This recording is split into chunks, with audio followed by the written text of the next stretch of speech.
Hello everyone, welcome to Beer, Toys and Banter. I'm Nez. And I'm Dunny. And as you can see, we're in the car, we're on the road, we're off to Cask at Rottenstall. They've reopened, they've done all the COVID-19 secure stuff, so we're going to go and enjoy our first pint of draft beer since we started doing the... Can't wait, mate, looking forward to it. Absolutely can't wait at all, really excited. We'll see you inside Cask. See you inside Cask, guys.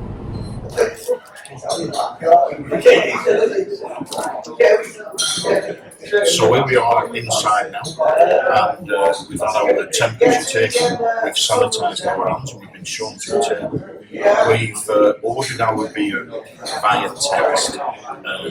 You can text them on and place It'll be my techniques. we're living in future, don't we? Future. And so here it is. I'm on Yay Mango. Can you read that for me? Yeah, I can. 4.5%. 4.5%. Absolutely. And it's from 10 breweries. Absolutely. Bit of Welsh beer. Beautiful. And I forgot now, I'm on Nigel again, which is at the Bridge, Salt Copper, which is brilliant. Yeah, session beer there. That's 4.7%. Superb. I don't think there's much in it today, to be honest. No, I think they're very similar because I haven't tried that one. But I think it's just so good to be back in a drinking draft beer. And if any of you are thinking, I'm just a little bit too scared to go out with beer, then honestly, find a bar like Cask that are doing everything right. They've got screens covered between rooms that burn in.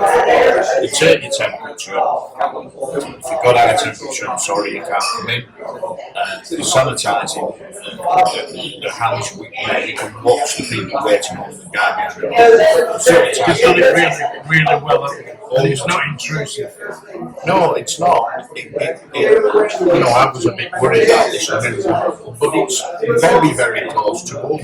It's just the sanitizer hands. You get your temperature taken, and they can't touch your glasses, so they bring it across the tray. You have to take your beer from them and put your empties back on the tray, and they take it to put the glasses. I've got to admit, I was about coming for a pint outside a bit. I'm really enjoying it. I'm really enjoying coming for a pint.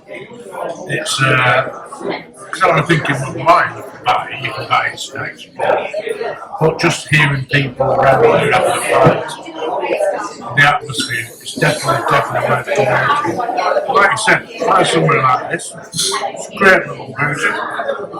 Few pints, take temperatures, there's nothing intrusive about that. It's seconds. Yes, they can only fit a limited amount of people in there, but I have no issues with coming again. No, great beer, great atmosphere. It's good to be back in the bar, and particularly the beer lovers like Cask. So coming up, we're going to have a look at some of my collection as we promised in last week's show. So cheers everybody, and we'll see you in the collection room. Cheers everybody. Hello everyone, welcome back. I hope you enjoyed that trip to Cask with us. We certainly enjoyed having a couple of pints for the first time since lockdown. Back home now, quick shower and changed, and into the toy room. We said last week that we'd talk about some of the toys in here and ask you guys to leave us your comments, and you did that for us, so thanks for that. And what seemed to be the overwhelming majority of you wanted me to show you the vintage parts of my collection, so that's what I'm going to do. So we'll start with this cabinet. This is my full set of vintage figures. Down at the bottom there, it's not a full set of droids and Ewoks on that bottom shelf. I'm working on that. But the Star Wars ones, that's a full set. You can see I've got some variants there. I'm not really a variant collector, but I have got the easy to spot ones. White-haired Ben, grey-haired Ben, smiling Lando, non-smiling Lando, things like that, vinyl cape, cloth cape. There's a few other bits and pieces in there, variants, but I'm not going down the road of all these different coups and all that. That's just too much for me. If you do it and you enjoy it, great, but it's just too much for me. On the floor down there is my vintage ATAT, and that's in a line of other ATATs right through to the modern ones. Play sets are my thing, so this one's got lots of play sets in it. You can see there, that's the Cantina play set, and next to it the Sears exclusive Cantina, a Venture set, and parked outside that you've got a Kenner land speeder and a Palatoy solid bonnet land speeder. Moving down, this space here will eventually have a sonic controlled land speeder. I managed to pick one up, had it sent to my friends in the States, but obviously can't get there yet to pick it up. There's a patrol dewback with a stormtrooper riding it, and next to that the Land of the Jawas playset, nicely populated, lots of Jawas there and lots of droids.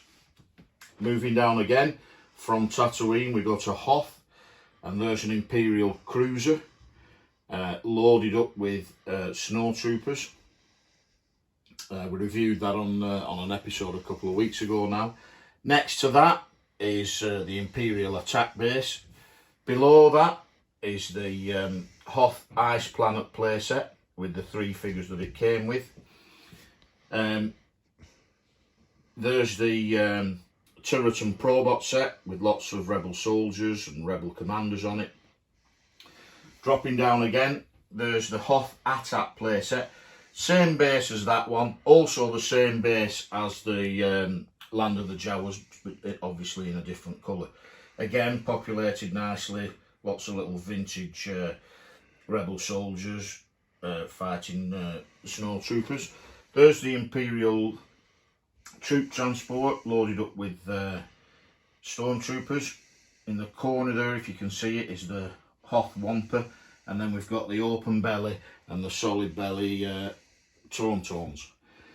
And right down in the bottom of this cabinet, I don't know if you can pick that up, dummy, it's a snow speeder with Luke the pilot, a vehicle maintenance energizer, a Hoth survival pack, and an AT-ST. On top of the cabinets here, we've got a white TIE fighter, a TIE interceptor. There's another white TIE fighter there that I'm hoping to get some stickers for because it's got no stickers. And there's Darth Vader's TIE fighter. Moving down into this cabinet, you can see we're now in Bespin. So there's half of the display stand, and that's got a twin pod cloud car on it, a couple of pilots, Lando and Chewie. Here's the Cloud City playset, cardboard playset, with the 4 figures that it came with. Oddly, it came with Dengar, who never ever appears in Bespin. Here's the second part, the other half of the display stand. And what I've got on here are some customs that I've made across the years, and some Playmobil figures that the original vintage figures were based on. There's a Yoda puppet there, and speaking of Yoda, there's the Dagobah playset. There's Yoda, Luke and Darth. R2's in the swamp back there. And then this shelf here I'm very proud of. This is my Imperial Army. Took me quite a while to collect all those, but I think you'll agree looks great displayed like that. And joining the vintage figures is the retro figure of Grand Moff Tarkin. Just looks so good, that, doesn't it, there? Really good. That Tarkin's a great figure. Moving down to this shelf, there's a Y-Wing, some carded figures. I just like the first 12 figures all carded. Next shelf down, B-Wing, few pilots, a few Rebel troopers. Then down at the bottom, the very bottom, you've got the Rebel transport, And then just at the end of it there, that have all fallen over, you can see some Bendhams that I've got into. Onto this cabinet on top that you can't really see because it's obscured by these hanging ships is the vintage Falcon.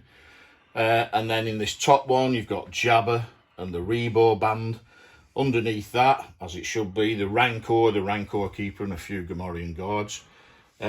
Moving down again, there's Jabba's Dungeon playset with the 3 figures that it came with. Going down again, we've got some mini rigs, and on that shelf there's some of the harder to find body rigs. And then down on this shelf, more mini rigs and the speeder bike. And then right at the very bottom, there's some more mini rigs and an Ewok catapult and glider. And then speaking of Ewoks, there's the Ewok village. Next up, it's this cardboard Death Star. The cardboard Death Star is a grail piece for many collectors. To find one in good condition and complete, this as a loose one, this is probably as good as you're going to get. You can see I've already started to populate it with stormtroopers and some Death Squad commanders, Ben fighting Darth and a few other figures, but I've got quite a lot of work to do. I need to put quite a few more figures in that one. Moving down, we've got Slave 1 with Boba there ready to get on board and fly off. Moving down again, you've got the that's a full set of vintage 12-inch figures, or 12-inch scale figures, because some of them, as you can see, are smaller, and some of the taller ones like IG-88 and Chewbacca are a lot taller. That's a full set of commercially available ones. There's some collectors that are lucky enough to have prototypes of ones that weren't made, but that's all the 12-inch scale figures that were commercially available. Moving down again, that's the grey version of the X-Wing with the blue button on the back. It's quite a difficult version to find in the UK, so I'm quite happy to have that in the collection. And then right down on the bottom shelf is a lovely, complete, with all its parts, vintage droid factory. And then there you go, that's the plastic version of the Death Star, the American equivalent to the cardboard one, which I'm really happy to have in the collection. Again, complete, loose, and in really good condition.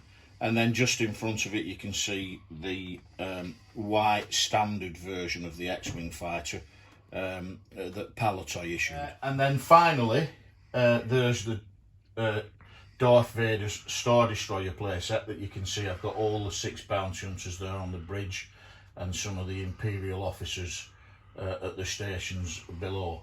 Lots of great features on that, and we'll probably talk about that at some future show. So that's it. That's a brief look at the vintage part of my collection. We'll look at other parts of my collection in future episodes. But for now, thanks again for joining us on Beer, Toys and Banter. Give us a thumbs up. Leave us your comments. If you haven't already subscribed, please subscribe, and we'll see you all next week.